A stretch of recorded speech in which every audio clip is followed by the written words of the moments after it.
Well, I'm Jess Miller Johnson. I grew up in Sioux Falls, and they have a creative reuse center in St. Paul called Art Scraps. And Art Scraps is like JAM, except for they started out as an education nonprofit, and then they were given all these supplies, so they decided to open a creative reuse center for their art supplies. So they kind of started the opposite of us. But I just loved being in their space, and I loved shopping, and I always wanted to open my own creative reuse center. I think art supplies should be, they should be used, and so when you buy expensive art supplies, you feel like you don't want to use them, they're too precious, you don't want to waste them, but you should be able to express yourself and just use the supplies instead of hoarding them. So that's why I really love this concept. And everybody has a donation.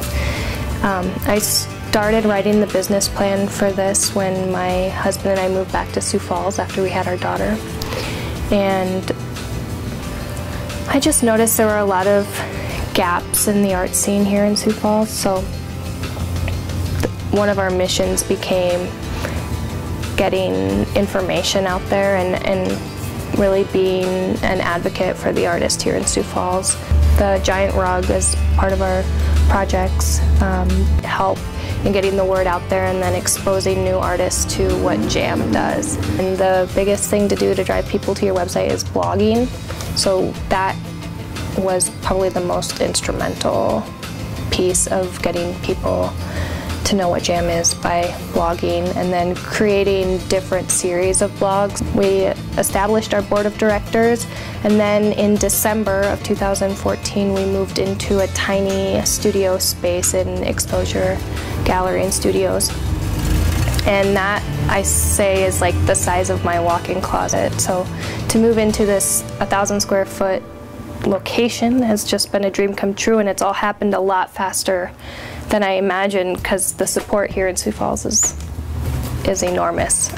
I guess I want people to know that there is a place for artists in Sioux Falls, and that one of my personal goals is to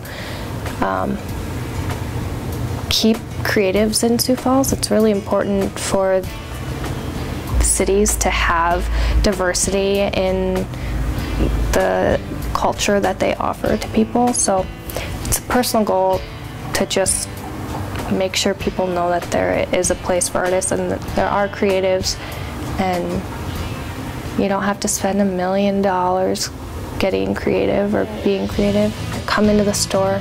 We're always looking for volunteers and bloggers and people to sort donations.